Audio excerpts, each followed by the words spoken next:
As if the McCrispy couldn't get any better, Bacon and Ranch just entered the chat. The Bacon Ranch McCrispy, available at participating McDonald's for a limited time. Ba-da-ba-ba-ba. This episode is sponsored by State Farm. Choices are great. Like with your podcasts, you get to choose what you want to listen to.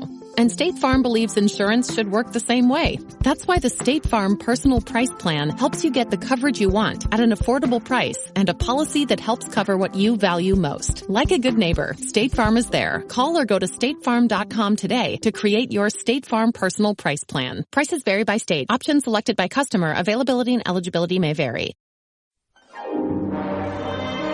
The Purple Mafia with your host, Paladino Joey. Yeah, we'll see. The doctors would disagree, but what do they know? So let's just say that you'll pay me because it's in your interest to pay me. Is it worth it? I mean, you've won. Do you want to wipe everybody out? I don't feel I have to wipe everybody out, Tom. Just my enemies. That's all. My father taught me many things. He taught me, keep your friends close, but your enemies closer. These are wonderful things that we've achieved, and there's no limit to where we can go from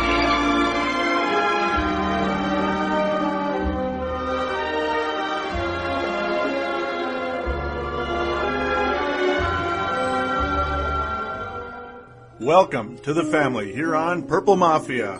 Today is Monday, February the 8th, 2010 or 2010 or whatever. And this is episode number 58 of Purple Mafia. Yes, 2 weeks after the most recent episode because I took the week off last week. The Vikings, of course, were not playing. Nobody was playing, except the Pro Bowl. And, Bryant McKinney was kicked off that Pro Bowl team. How nice of him. We appreciate representing the Vikings well. Thanks for that, Brian.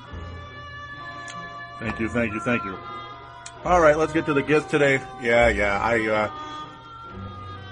was going to boycott the Super Bowl, but I gave in and watched it. Yeah, I watched the Super Bowl.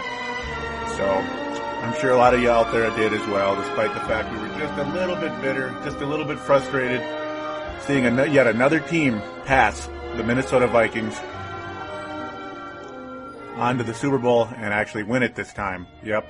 They actually won it. The Atlanta Falcons, who beat the Vikings in 98, did not win. The Giants in 2000 also did not win. The Redskins in 87 did. Granted, the Redskins were the heavy favorite in that deal. So that's a totally different situation. The Saints were slightly favored. Yeah, you get the idea. Well, we're going to talk about the Super Bowl today. We're also going to talk briefly about John Randle getting inducted into the Hall of Fame. And I've said already pretty much what I'm going to say about Bryant McKinney getting kicked off the Pro Bowl. Maybe I'll throw another little talker on that. I don't even care about it at this point in time. The Pro Bowl, well, Bryant McKinney did the Vikings a disservice, pretty much just being a typical Miami Hurricane and playing when he wants to play and partying when he wants to party. Miami Hurricanes, they're kind of in and out. That's pretty much what the tell is of the Miami Hurricanes have been in the NFL. Ultra talented, but not always ultra productive to their level of talent in the National Football League. All right. So that's the idea. Of course, as mentioned, Purple Mafia episode number 58. And which is Purple Mafia, also available on the sportstuff.com and on iTunes. I thank each and every one of you always for downloading and listening to this show. Because without you, well, I wouldn't have this show doing as well as it is. So I appreciate it always. Please do tell a friend, those of you out there that do listen to this show. And it's been a fantastic season covering the National Football League. I'm not going away, but it probably won't be weekly. It probably won't be every single Monday, let's just say. And generally when I do a Purple Mafia, it will be Mondays. It just might not be every single Monday because there isn't a game every week anymore. In fact, there isn't going to be a game until, August? For some preseason football, that's when it'll be more regular. Granted, probably July is when we'll be talking more regular football. Though, of course, the offseason is always interesting. It always is. And this offseason will probably not be any different in terms of the interest level.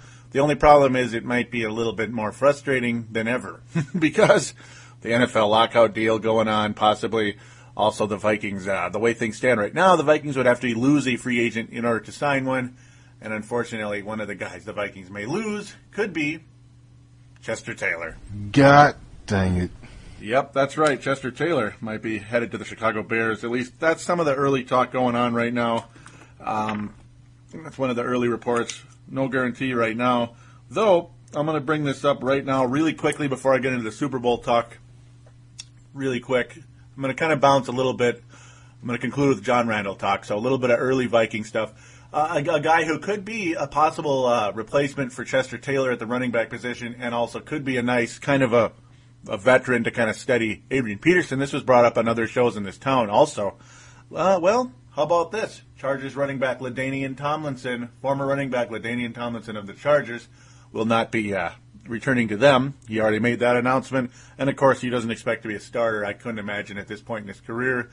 And it'd be pretty cool to have LaDainian Tomlinson as a number 2 running back if we had to lose Chester Taylor. And, of course, I would be very sad to see Chester Taylor leave. He is one of the best third down backs in the league. He has just been so clutch on those third downs, oftentimes receiving in this West Coast offense, receiving those first down catches, those passes that become first downs, and breaking a couple tackles to get there as well. Yeah, Chester Taylor has just been so invaluable, and if he leaves, it'd be pretty sad for me, to be honest, and I'm sure a lot of you out there may agree with that. Chester Taylor, an absolute stud, and I will contend forever. Chester Taylor, 2006 most valuable player. It just figures that the most valuable player of the Vikings ended up getting usurped by Adrian Peterson the next year. It just figures, though, hey, you can't pass on Adrian Peterson despite the fact he is the fumble king right now. And hopefully a guy like LaDainian Tomlinson could help Adrian Peterson grow up a little bit in that area. Possibly, and I mentioned on the previous show, consulting a guy like Marshall Faulk might not hurt either. It really might not. Consulting him some way or the other. Marshall Faulk or even Robert Smith. Those guys never fumbled, man. They never fumbled. Never fumbled. Once in a blue moon. And it'd be terrific for Adrian Peterson to try to learn from them just a little bit. It really would. And then just maybe, if a certain 40-year-old quarterback would return to the Minnesota Vikings, or if we can possibly get another big-name guy in here like a Donovan McNabb, or who knows. I know some of you out there are already bored with the McNabb conversation, but who knows? And I don't think that'll happen. It's just because it never will. It's been brought up for years, and it never will happen. But who knows? Who knows? Who would have thunk Brett Favre would be here anyway? So, or we get lucky in the draft, or we get make a big trade and try to get somebody like Tim Tebow or McCoy from Texas. Who knows? Who knows what's going to happen, I guess, at this point. So, we're going to dive into the Super Bowl talk right after this.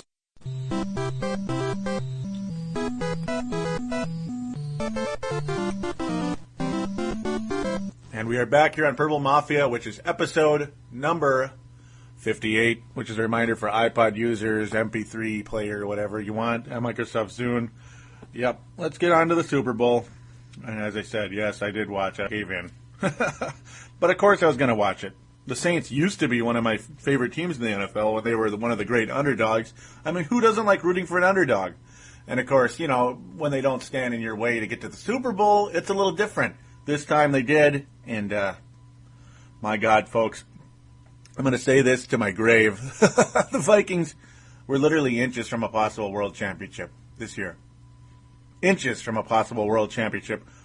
And to think that the Vikings were the better team and the New Orleans Saints are world champions today, wow. What does that tell you? And it's just the constant deal where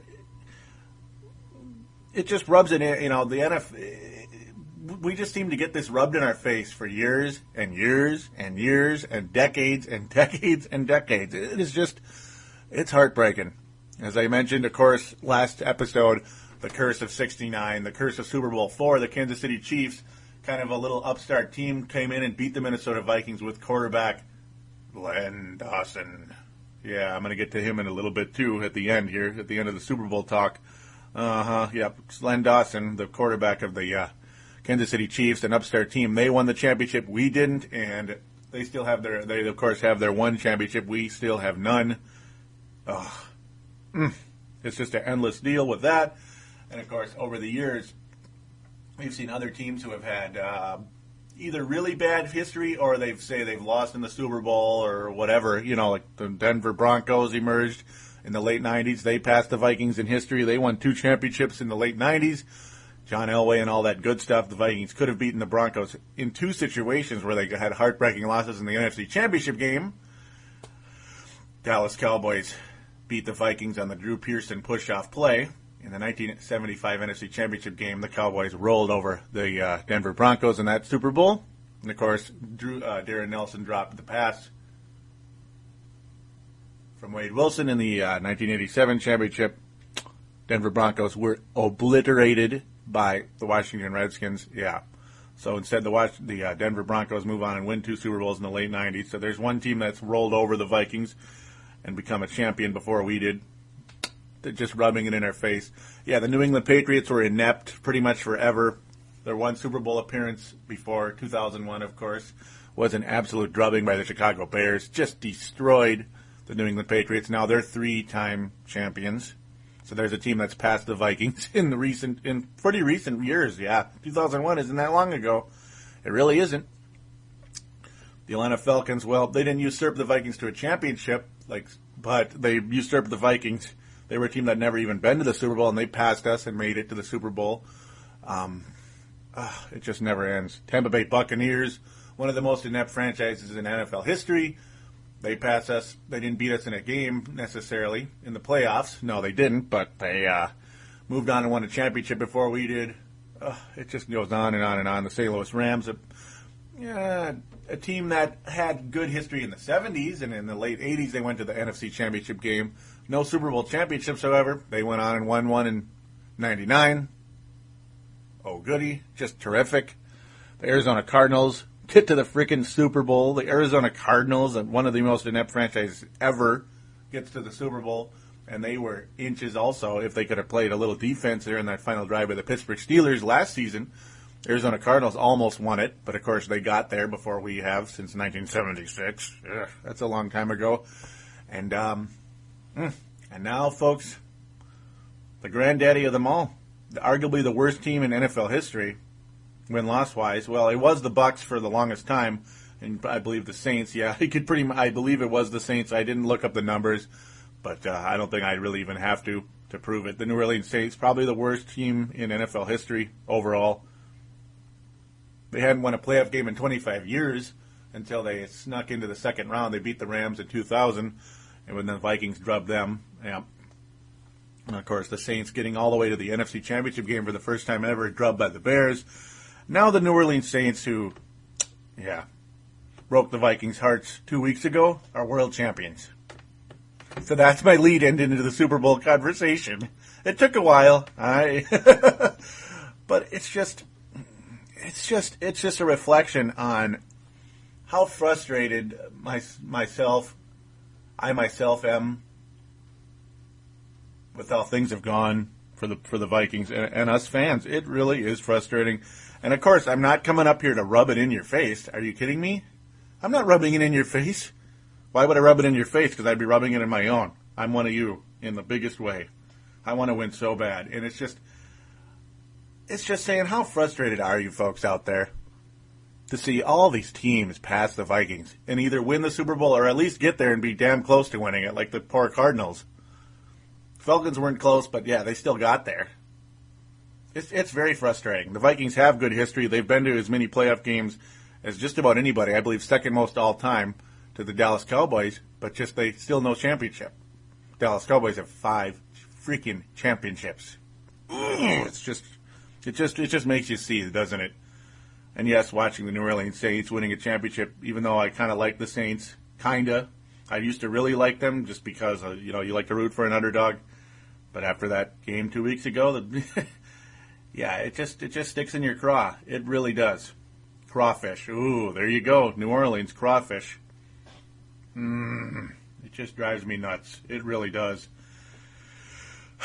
And they beat the former, you could say this a quadrillion times, Archie Manning's son, the former New Orleans Saint who was one of the ain'ts, even though he was one of the few ain'ts that was a legit good player for the poor Saints back in the 1970s.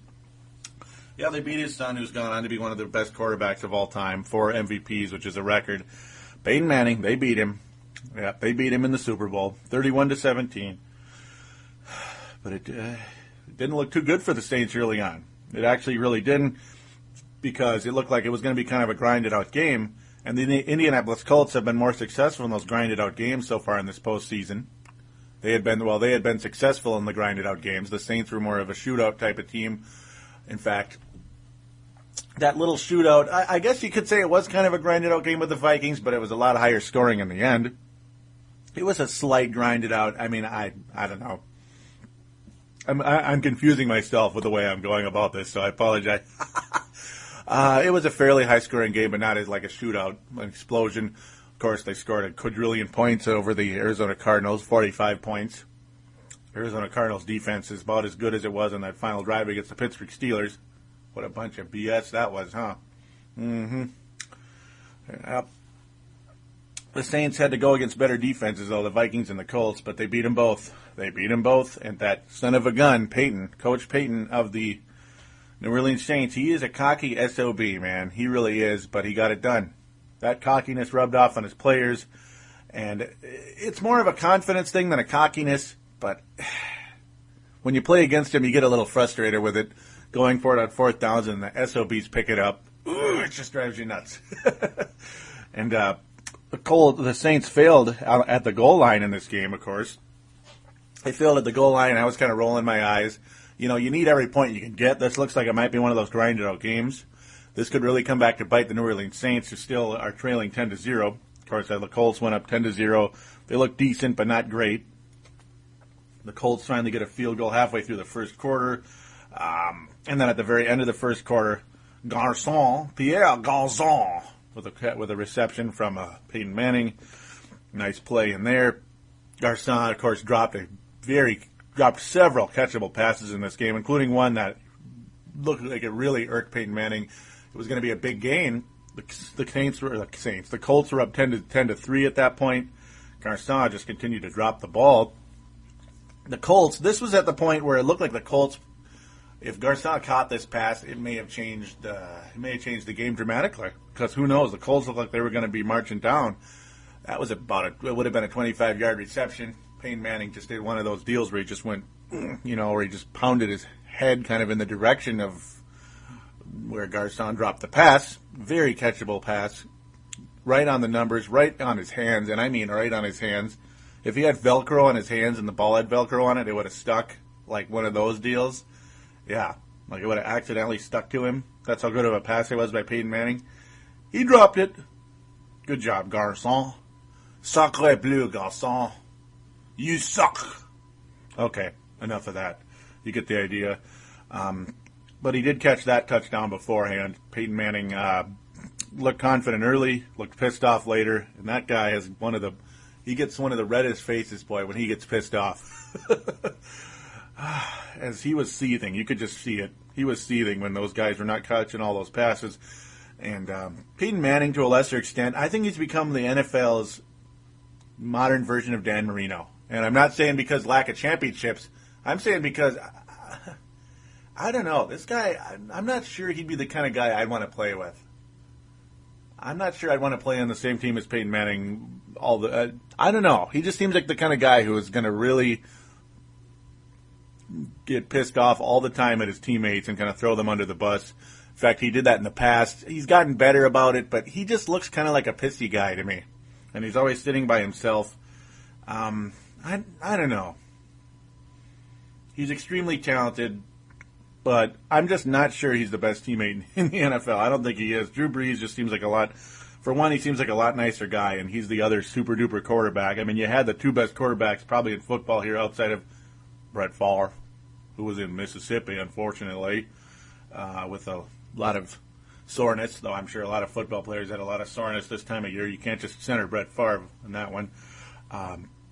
The Colts did not really get to Peyton Manning in this game. They really didn't get to Peyton Manning in this game that much. In fact, there was only one sack in the whole game, and that was by the injured Dwight Freeney, who started out gimpy, got a lot better, got that sack, and then got extremely gimpy as the game wore on. The pressure on Drew Brees was non-existent at that point, and it was more or less the Saints. They forced a huge turnover later in the game. We'll get to that in a sec. And boy, oh boy, was that ever fitting, too. Was that ever fitting because of who caught that ball and who made the play. Just unbelievable. Absolutely unbelievable. But Garrett Hartley, able to make two 40-plus yard kicks, 40, 46, and 44-yarder. Yeah, I got to think that guy's confidence is through the roof. Garrett Hartley, the field goal kicker of the New Orleans Saints, getting both of the field goal attempts in that second quarter. One at the very end to the very end of the half to put the Saints in, striking distance, a one possession or less than a touchdown, I guess. More than a field goal, but less than a touchdown, 10-6. Yeah, I got to think his confidence is through the roof after kicking the Saints into the Super Bowl, that 40-yard attempt. It's it wasn't like a 60-yard field goal or anything, but still, when you make a kick like that, your confidence level stays high after something like that. It just does. It's not like the Buffalo Bills kicker who missed a 19-yarder.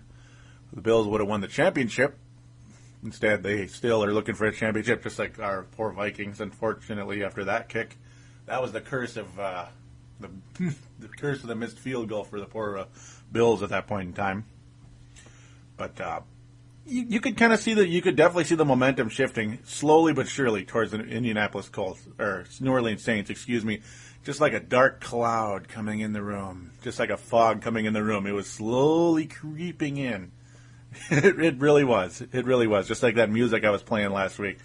By the way, I'm in a slightly better mood. You might notice that. Just a little bit. I've had 2 weeks to kind of chill out. And it was a fairly fun second half.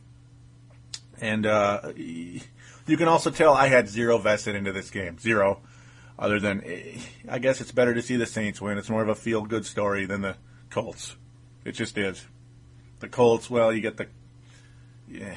You have the cocky coach with the Saints, but you have an even more cocky quarterback with the Colts. Yeah, I think we know who that guy is by now. He just seemed kind of like that mean dude. He's just kind of that mean, cocky quarterback. Though, of course, he has a ring. So you also don't feel too much sympathy for the Colts. They have their rings over there, most of them. So that was the end of the half, of course, 10-6. Real quick, though, because I was doing this during the game. Purple Mafia. I'm going to make this quick, teeny little announcement that might matter to some of you out there. So I'll say it right in the middle of the show, so you'll all hear about it, hopefully.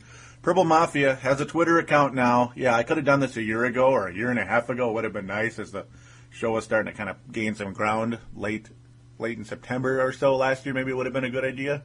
Because August, it wasn't doing so hot. August of 2008, because it was still new and you had to iron out some bugs, I guess you could say. Improve my ability to do this show, I guess you could say. It is twitter.com/Purple Mafia Show. Twitter.com/Purple Mafia Show. Would be nice, yeah. Just follow my Twitter. That will be the deal. Follow my Twitter, and of course, you'll I try to be somewhat entertaining, a little bit of sarcasm, a little bit of fun. Also, try to keep up with what's going on with the Minnesota Vikings and what's going on with Purple Mafia. So please follow the Twitter. One last time, twitter.com/Purple Mafia Show. That is one word at the end there, of course. One word altogether. Please join it. It would be terrific. Please follow it. You could reply with me. We could get into a little bit of Twitter condos. We could tweet each other, you could say. Because I figure, you got to get a Twitter for a show like, for a Vikings show. I mean, I don't know why I didn't do it earlier. Just a dumb idea or dumb of me that I didn't. So let's get back to the game. Oh, goody, right? Let's get back to the game. The world champion New Orleans Saints. Yeah, I'm in a better mood, but it's not that much better in every way. I was a little sad. I was a little irked last night because the Vikings were 5 yards away from a possible championship. No guarantee they would have won the Super Bowl. And, of course, some of you may say, well, Peyton Manning would have carved up our defense because Antoine Winfield has a Liz Frank. Of course, that's that foot injury. That's a really messed up injury, and I'm not sure to what extent Antoine Winfield's going to recover from that. Very frustrating indeed. But Benny Sapp had been above average most of the year, and the Cedric Griffin deal, the ACL injury, that occurred on the kickoff. That occurred on the what am I saying? Yeah, that occurred on the kickoff in overtime. So, when the Vikings had to kick off to the Saints. So, here's the thing. Had the Vikings had the opportunity to kick the field goal to get into this quote-unquote, to get into the Super Bowl, or at least have a 99% chance they'd get in if they stopped the other team's return, that kickoff would have never happened. Now, you never know. Maybe you would have got hurt on the other kickoff, but what are the odds of that, though? I mean, the other kickoff where Cedric Griffin got injured, it would have never happened. So, just a little bit of Back to the Future thoughts right there. I know it's all a bunch of what-ifs, and it's over and it's done. But just saying, had the Vikings been in the Super Bowl, Cedric Griffin, that injury would have never occurred because the kickoff would have never happened. It would have never happened. At least that one wouldn't have. So, go figure. And yeah, you never know. It may have happened anyway. So, yeah, whatever. Let's just get back to the game. Third quarter, a lot more interesting. The Saints came out with, they did something crazy because the Colts won the coin toss at the start of the game. So the Saints, of course, had to kick off to the Indianapolis Colts. The Saints already gaining a little bit of ground on the Indianapolis Colts. So they do something very crazy. Something you wouldn't expect in a 10-6 Super Bowl game. This is not trying to sneak into the playoffs. This is not trying to get past the Dallas Cowboys in the second round. Sorry, Jim Towers, but I had to say that. And we wouldn't have had to do what the Saints did because it wasn't a close game. Excuse me again. Jim Towers, co-host of NFL East to West, by the way, at sportstuff.com and iTunes. An onside kick by the New Orleans Saints, and it worked. It worked. The Saints take over on their 40, and they spend a lot of time, a lot of dink and dunk, not a lot of deep passes, but Drew Brees was virtually perfect the whole game, and that son of a gun, Pierre Thomas, did it again. He did a Chester Taylor catch and go, just kind of broke some tackles and got into that end zone, and it was a nice play, very similar to the play with the Vikings. Yeah, that son of a gun. Very similar to what happened to the Vikings when Pierre Thomas got that touchdown, putting the Saints ahead. He put the Saints up 13-10, and the Saints, the Saints would finally have the lead in this game, and it was like, oh my God, could the Saints actually be on their way to a Super Bowl championship at some point here, now that they've built enough momentum and they've taken the lead? Well, not so fast. And the Indianapolis Colts weren't quite done yet, as they came pretty much right down the field. Not super fast, more dink and dunk, but a lot of nice completions by Peyton Manning, who was overall decent in this game. The Colts came up with a lot of urgency, and it ended up with Joseph Adai, who pretty much all he does is score touchdowns. Not catch touchdowns, copyright Buddy Ryan about Chris Carter, but all he does is score touchdowns. He doesn't get any yards. He had 10 touchdowns rushing this year.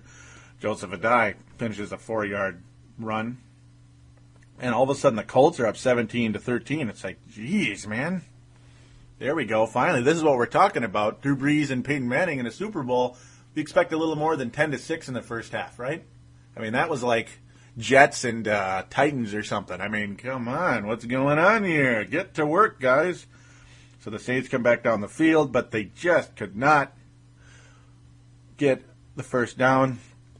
They do get in the field goal range, and Garrett Hartley, Mr. Automatic all of a sudden. Garrett Hartley, the young Garrett Hartley, 47 yards out, makes it a 1-point game.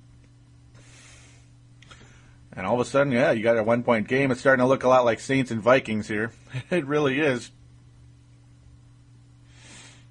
But then the Colts are stymied. All of a sudden, the New Orleans Saints defense is looking really good, and guys are dropping passes again for the Indianapolis Colts. And the Saints get the ball right back, and they go down the field.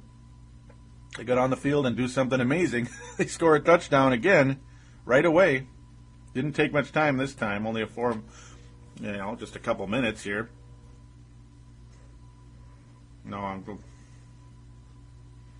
Actually, excuse me, I got that totally wrong. I don't know what I'm talking about. Excuse me, this was, I forgot how the fourth quarter was pretty much a grinded out for a while there. Lots of screw-ups along the way. No interceptions, but the defenses came to play again. The teams traded off a couple punts. Excuse me. My memory is not serving me correctly. And but then the Saints eventually got the ball. They took forever, though, this time. They took forever. They took a long time. They did kind of what the Vikings did to the Saints last week.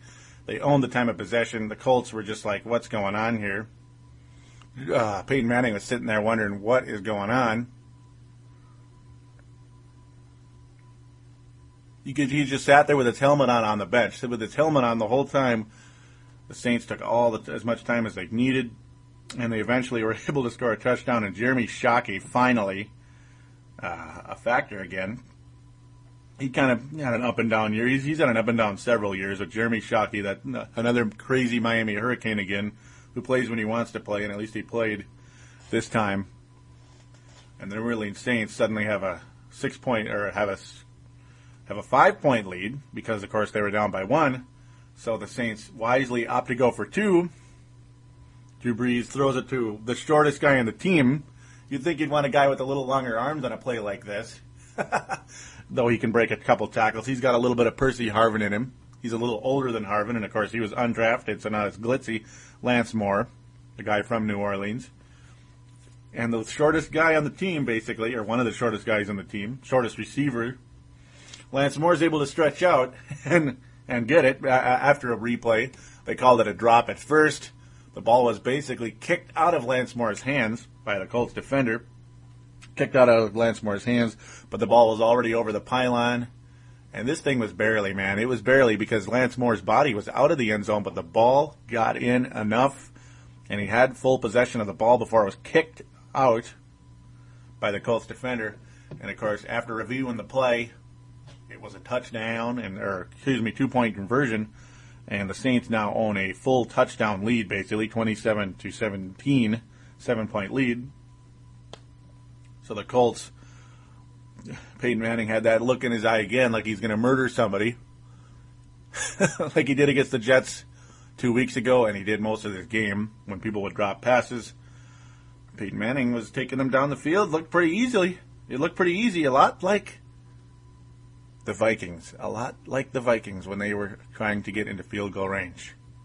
You figure, yeah, it looks like the Colts are going to tie this thing up, and then it'll be up to Drew Brees to possibly do a game-ending drive in a world championship, or who knows? Who knows? Maybe the Colts defense will step up, and we're headed to overtime, and it's down to a coin toss for a championship. I just love that part of overtime. I think it's kind of frustrating. That's a very debatable topic. We'll get into that some other time. Not now. Even though I could get into it, I'm not gonna. And Peyton Manning has the Colts all the way up to the 26-yard line. 26-yard line. So it's looking good for the Colts. The Saints had a few near interceptions, though, on this play, and it was a harbinger of what was to come. It's like, yeah, if the Saints do get an interception here, they're world champions. There's no doubt, world champions. Because, well, maybe not no doubt, but their chances are way up, way up. If they get a pick six, they're world champions. And guess what, folks? They got a pick six. It was on a 3rd and 5. The pass was just out of range for Garcon on the previous play. It looked like the Colts were going to get it would have been a first down, but it was just out of reach for Garcon. This time it was not Garcon's fault quite as much, unless he just didn't run his route fast enough. That's up to Peyton Manning and Garcon to tell you what really happened there. But it was the next play, folks. Tracy Porter. You remember Tracy Porter, folks? That SOB who got that interception that ended the Vikings' hopes for going for a game-winning drive in New Orleans. Yeah, he didn't go for a pick six on that play. The Vikings stopped him right away. Thank God. They stopped him right away, but it didn't matter because overtime we never saw the ball. The Saints did just enough to get Hartley into field goal range, and enough of that crap. Bad memory. But this time, Tracy Porter gets the interception and runs it all the way back, 74 yards. And the New Orleans Saints are world champions. The Colts had one more attempt at it, and it was all for naught. They got a little bit downfield. They had to go for it on 4th down, and that was the end of it. There's another similar play where the Colts just could not get the first down. They were in the 20s again, very similar to the last one. Not an interception. It just They just didn't get the first down. The pass was incomplete. New Orleans Saints, all they had to do was down the ball. And ladies and gentlemen, the New Orleans Saints have won only 5 playoff games in their history, and they're already a world champion despite the fact, they've only won 5 playoff games in their history, and they've had a pretty inept 30-some years of football here. And they're world champions, and we're still waiting, folks. We're still waiting. We're still waiting for that championship. Congratulations to the Saints and all that. You know, we've heard it about 1 billion times. You know, we feel bad for the city, all that Hurricane Katrina thing. I respect that, but at the same time, it gets a little old. It gets a little old. It does. But in the end, though, I'm gonna respect that, and of course, respect those who suffered greatly in that hurricane. Football doesn't cure what happened in a hurricane, though. It doesn't. I know they say winning cures all, but it doesn't necessarily cure people that died or got violently ill from something that was an act of nature, not an act of God. No, an act of nature. God did not kill people from a hurricane. So, no, that was an act of nature. The Saints are world champions, and that's all there is to it. That's all there is to it. So, as I said, we're still waiting for that championship. And a guy who played a very, very good career for the Minnesota Vikings, played in, he played in 2 NFC Championship games for us, never got that ring. Never got that ring, a guy whose, my heart goes out to him. No, his name was not Chris Carter, because both were eligible for the induction to Hall of Fame. His name was John Randle. We'll get into him right after this.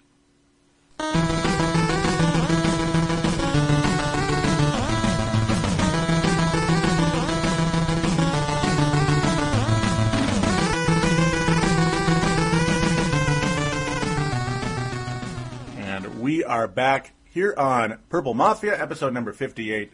Again, a reminder for those of you out there that are listening on MP3 players. There, that simplifies things, doesn't it? Welcome back to the show.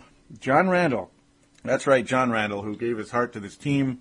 He was the craziest guy ever. Just the craziest dude ever. But one of the greatest Vikings in history, and really a thrill to see him get into the Hall of Fame. John Randle. You talk about a feel-good story with the New Orleans Saints and all that. Well, it's a feel-good story seeing a guy who came from a town in Texas, that had 150 people in it. 150 people in it, and he was undrafted. He is now a Hall of Famer, folks. John Randle. There, a quick little clap. That's the best I can do since I'm here, but yeah, John Randle, congratulations to him. He is now a Hall of Famer. Chris Carter has to wait for a third ballot. Chris Carter did not get in the first or second, of course. He is now going to get in next year. If he does get in next year, he'd be a third ballot. I got to think next year Chris Carter should get in at that point. Second all-time in receptions. Chris Carter, you got to think he's going to get in. But right now, it's about John Randle. John Randle, the guy who wore the face paint, the guy who was an undersized defensive tackle, the guy who just gave his heart to this team defensively, gave his heart to this team, made so many big plays for so long, yet never got a ring. He joined so many other Vikings who didn't, unfortunately. But he also joins the Vikings in the Hall of Fame. The real thing, baby. The Hall of Fame. Hall of Fame. Randall McDaniel, Gary Zimmerman, Carl Eller, Ron Yeri, Paul Krause, Alan Page, and Fran Tarkenton, all members with John Randle. He joins them in the true Hall of Fame. And it is a pretty cool thing indeed. In fact, it's actually been a little while. The most recent, well, no, it hasn't been that long. What am I saying? Other than Randall McDaniel, yeah, it had been a little while. Gary Zimmerman, of course, played on the Denver Broncos. He eventually did get a ring. Denver Broncos did get a ring, and then he retired. Ron Yeri, just a great tackle for the Vikes over the years, did not get the ring. Defensive tackle, of course, offensive tackle, Ron Yeri. Duh. Carl Eller was a defensive tackle. He got in not too long ago either. Alan Page, Purple People Eaters. So Gary Larson and Jim Marshall still remain in that. And, of course, quarterback Fran Tarkenton, who unfortunately has been on a bitter rant with Brett Favre of late. But we'll move back to John Randle. That's what really matters. Frank Gilliam, of course, was the guy who found John Randle. He was only 6'1", 240. Yeah, that doesn't sound too small to normal people, but in the NFL it is for a defensive line. Yeah, he made it. And Frank Gilliam thought that John Randle could make it in the NFL as a defensive line and not a linebacker. Yep, not a linebacker, but defensive lineman. And was he right other than that? John Randle came out of tiny Texas A&M Kingsville. Texas A&M Kingsville. Wow. Incredible. Other teams thought he was too small to play that position. They wanted him to be a linebacker. Randle did not want to play linebacker. He wanted to play defensive line. Crazy. Gilliam now jumps in. Frank Gilliam, he was a former Viking long ago. John was a down lineman, undersized, height-wise, both Jerry, and then, of course, that's Coach Jerry Burns, and offensive coordinator Jerry Burns in the 70s and coach in the 80s. Jerry and I thought he had the mentality of a defensive lineman rather than a linebacker. Said Gilliam, who was 76 now, retired and residing in Orlando, Florida. Very crazy. Randle, of course, wasn't even drafted in 1990. He was signed as a free agent, and he played most of his career as a Viking. Eventually moved on to the Seattle Sea Chickens late in his career. A little time with Moon, actually, for a little bit there, believe it or not. And Warren Moon was still playing in his 40s, which we hope Brett Favre will for the Vikings at least one more year. Very crazy. Now, Gilliam continues, evidently, we weren't that smart, because if we were, we would have drafted him. I guess the whole league wasn't smart on that one. But no one had ever seen him play linebacker. Jerry and I thought of him as a weak side defensive lineman, a pass rushing guy who would have overcame his lack of height. So we kind of held in there, and other people stayed away from him. When he didn't get drafted, we were the first guys at his table trying to get him as a free agent, and thank God the Vikings did that. Gilliam continues. He had good explosion, good quickness. He moved well laterally. He had a motor. I mean, geez, he was going like a whirlwind all the time. And yeah, ladies and gentlemen, that's what he was. John Randle was a whirlwind. He was a heck of a beast out there. And a very, very interesting person. Just a very funny guy. Randle, of course, added 50 pounds in his career, putting on lots of muscle. 14 seasons in the NFL, he had 137.5 sacks and was chosen to 7 Pro Bowls. Frank Gilliam continues. He's pretty much the only guy right now with quotes available to me. It also worked out that we had a great defense for him, that under and over defense that we played. It was great for John because it singled him up on guys a lot. It was hard for one guy to block John. We thought he had a chance to make it, but we weren't sure. But it worked out well for John, and it worked out well for us that we were able to recognize that he was a good football player. And yes, folks, I started watching the Minnesota Vikings in 92. Now, I am old enough at age of 30, turning 31 in July. Oh, goody, right? Definitely old enough to have been a fan of the 80s Vikings, but I just wasn't a football fan that long ago. I could have been, and I wish I was, quite frankly, because the 80s Vikings are an interesting team at very least. Kind of they were a cool team, always had a good defense. A lot of those guys still were playing in the early 90s when I moved on, or when I finally started watching football. And John Randle was one of the first guys I noticed. And he was very young back then. We're talking, he came in 1990.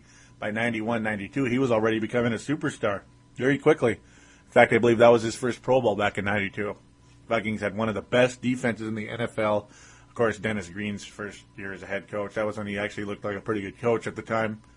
Oh, God forbid, about 6 years later, when he took a knee with 50 seconds left to go with the best offense in history.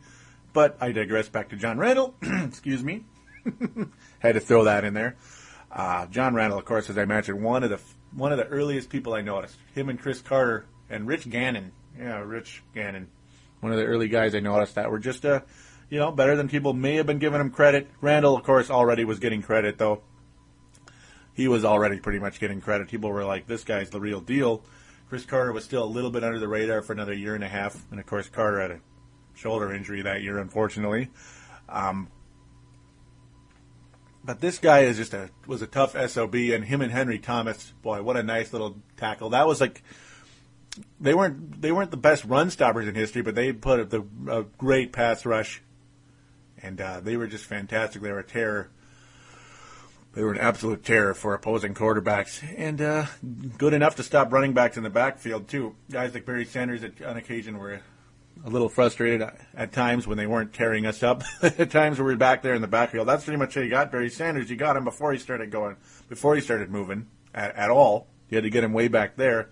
And John Randle was one of the guys that could do it. And my goodness, one of my favorite memories of John Randle over the many, many years was his rivalry with Brett Favre. Yep, Brett Favre. Who could forget John Randle and Brett Favre over the years? It was an animated thing. They were like friendly rivals, yet they were fierce rivals at the same time. I mean, they would smile and laugh at and with each other, yet at the same time they both wanted to kick each other's butt, baby. They wanted to kick each other's butt in the worst way. And who could forget the little chicken commercial? John Randle put a tiny little Favre jersey on a chicken, was chasing it around for a while, and then they cut to a scene with John Randle grilling a chicken leg and other parts of the chicken on the grill. Of course, that was taken out because Peter got all offended, thinking that that's like condoning, brutality to animals and all that stuff. And of course, it was a joke, but people took it too seriously, and the commercial got taken off. I thought it was hilarious, absolutely hilarious, and few people actually saw that commercial because it was taken off so fast. It was taken off in like a week or less, but it was funny. I thought it was pretty funny, and it signified what a tough guy and what a great defensive lineman John Randle was, because he was grilling Favre on the grill, right? Little did we know, several years later, the absolute first ballot future Hall of Fame Brett Favre would be the quarterback of the Vikings and would have us 5 yards away from a potential game-winning field goal before Porter would break our hearts. Tracy Porter would break our hearts. And, of course, Brett Favre would break our hearts by making a dumb decision at the wrong time. But John Randle, an absolute stud, and I thank him for everything he did with his team. He was a little moody late in his career. In '99, he was extremely moody because of the Vikings.